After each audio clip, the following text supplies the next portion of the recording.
Selamat datang di video pembelajaran kelas 12 Pendidikan Agama Kristen dan Budi Pekerti.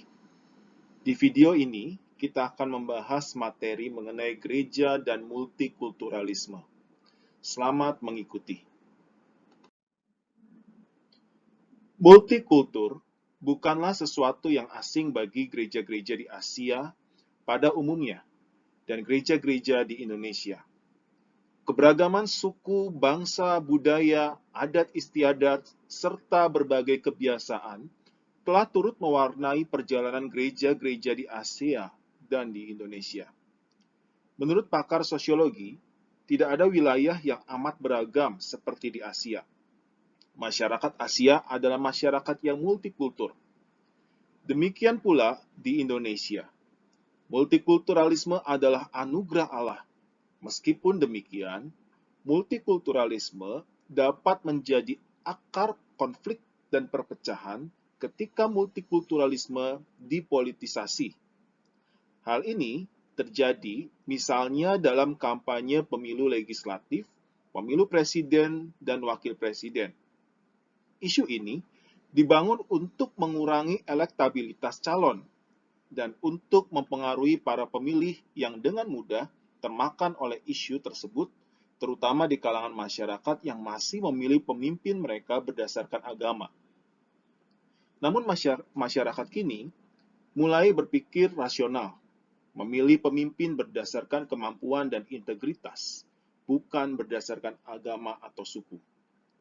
Meskipun demikian, tak dapat dihindari, ketika multikultur dijadikan komoditi politik, maka dapat menimbulkan potensi konflik secara horizontal atau antar masyarakat. Hal yang sama juga terjadi dalam kehidupan antar umat beragama. Pada ras akar rumput atau rakyat jelata, nampak solidaritas dan kebersamaan, namun situasi ini dapat saja berubah ketika perbedaan agama dijadikan komoditi politik. Dalam kitab Efesus 2 ayat 11 sampai 21, Paulus menjelaskan mengenai arti dipersatukan dalam Kristus. Ia memfokuskan pembahasannya pada pekerjaan penebusan, rekonsiliasi, dan merobohkan tembok-tembok pemisah antar umat. Jika kita satu di dalam Kristus, maka kita terlepas dari perbedaan suku, ras, budaya, dan status sosial ekonomi. Kegiatan tersebut sudah merobohkan tembok pemisah dalam berbagai perbedaan. Maka kita menjadi satu dalam Kristus. Sebagaimana Kristus telah menerima kita tanpa syarat, maka kita pun wajib saling menerima satu dengan yang lain. Menjadi satu dalam Kristus memungkinkan gereja menjadi satu. Dalam Galatia 3 ayat 26 sampai 28, Paulus mengatakan kita memiliki identitas baru melalui Kristus. Tidak ada diskriminasi dalam Kristus. Kita semua sama di hadapan Allah. Multikulturalisme dan sinkretisme. Konteks gereja-gereja Asia adalah kemajemukan di mana multikultur merupakan kenyataan yang tidak bisa ditolak atau diabaikan. Anthony S. Hope dengan mengutip seorang ahli biblika dari Sri Lanka yang bernama Daniel Tyagaraja mengatakan, misi Allah adalah gerakan Allah melawat umatnya. Dalam dirinya sendiri, misi gereja mengambil langkah baru untuk maju. Setiap pembicaraan maupun mengenai Allah yang secara autentik mengklaim bersifat Asia, harus memperhatikan kompleksitas situasi di Asia, di mana kita dipanggil untuk hidup, mewartakan, dan merayakan iman kita. Berteologi tidak pernah dapat dilakukan dalam suatu ruang kosong, tetapi harus selalu dilakukan dalam hubungan dengan situasi hidup yang aktual. Oleh sebab itu, meskipun misi gereja adalah mission day atau misi Allah, namun tidak boleh terlepas dari konteks. Misi Allah hendaknya ditempatkan dalam konteks masyarakat di mana gereja sebagai lembaga dan umat Allah ada dan hidup. Dalam kaitannya dengan pendapat tersebut, Kita pernah mengalami masa-masa suram ketika para penginjil barat datang dengan superioritas budaya barat yang memberangus semua kekayaan budaya lokal yang ada di Indonesia. Ketakutan terhadap sinkretisme atau penyembahan berhala dan sikap superioritas telah melahirkan tindakan yang menurut mereka merupakan pembersihan terhadap sinkretisme dan upaya untuk memurnikan Injil. Bukankah para penginjil, para pemberita yang hidup baik di zaman Perjanjian Lama dan Perjanjian Baru juga turut dibentuk oleh budaya setempat pada masa itu? Contohnya, aturan mengenai kaum perempuan yang tidak boleh beribadah dengan rambut terurai dan harus menutupi kepala di dalam 1 Timotius 2 ayat 8-15. Perempuan tidak boleh memimpin. Menurut Barclay, dipengaruhi oleh kebudayaan Yahudi yang memandang rendah kedudukan seorang perempuan dan bahkan tidak dianggap sebagai pribadi, melainkan sebagai sebuah barang. Artinya, Injil tidak terlepas dari konteks budaya.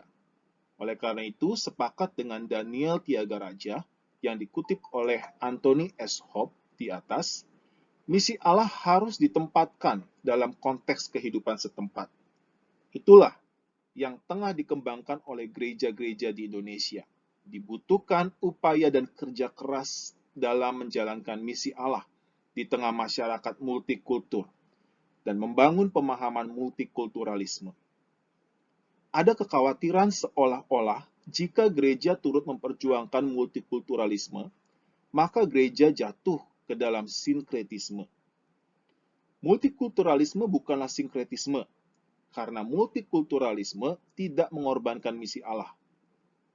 Bahkan, melalui multikulturalisme, misi Allah lebih dipertegas lagi, terutama ketika Allah mengatakan kepada Abraham, "Karena engkau, maka segala bangsa di muka bumi akan diberkati."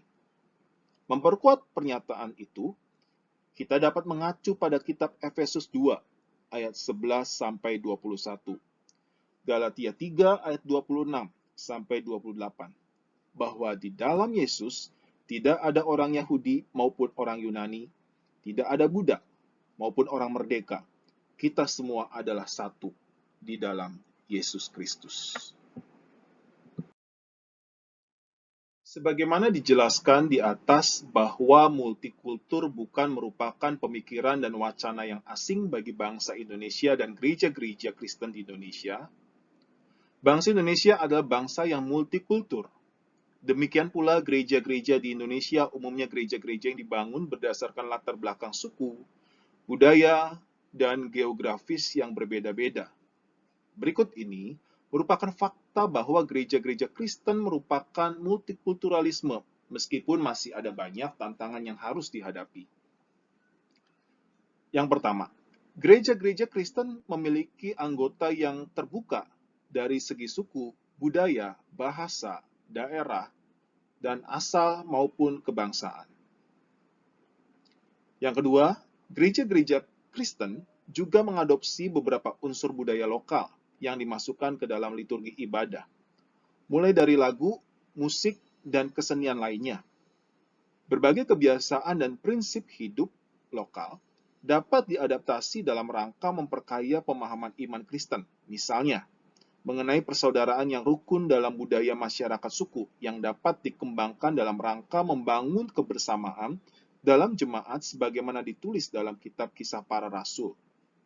Yang ketiga, berbagai pelayanan gereja ditujukan bagi masyarakat secara umum tanpa memandang daerah asal, budaya, adat istiadat, kelas sosial, dan agama.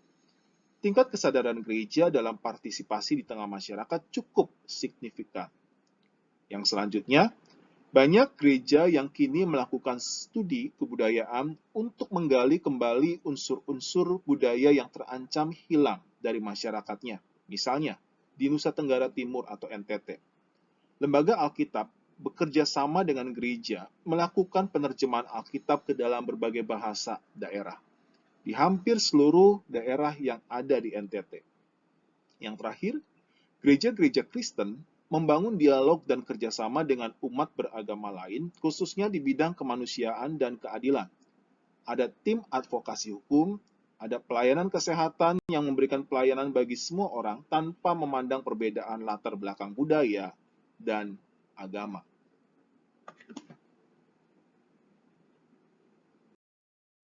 Beberapa tantangan yang dihadapi gereja dalam mewujudkan multikulturalisme adalah sebagai berikut. Yang pertama, di kalangan gereja tertentu warisan kolonial yang bersifat anti budaya lokal masih mempengaruhi gereja dalam mewujudkan multikulturalisme. Oleh karena itu dibutuhkan waktu dan pencerahan untuk mengubah pola pikir gereja-gereja seperti itu.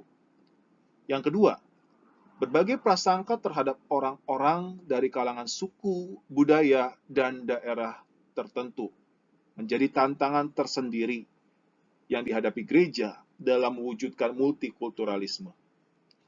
Yang ketiga adalah individualistik. Berbagai tantangan dan beban hidup yang berat menyebabkan banyak orang lebih mementingkan kepentingan diri mereka sendiri atau kelompok mereka sendiri.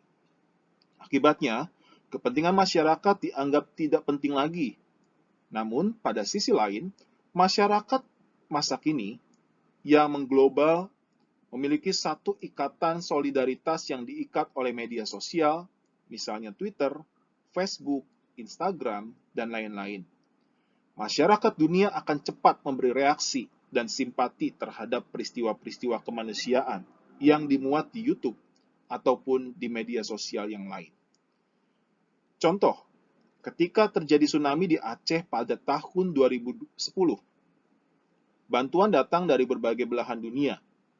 Di Yahoo, ada cerita satu keluarga di Tiongkok yang miskin dan menderita memperoleh pertolongan dari berbagai tempat karena ceritanya dimuat di media sosial.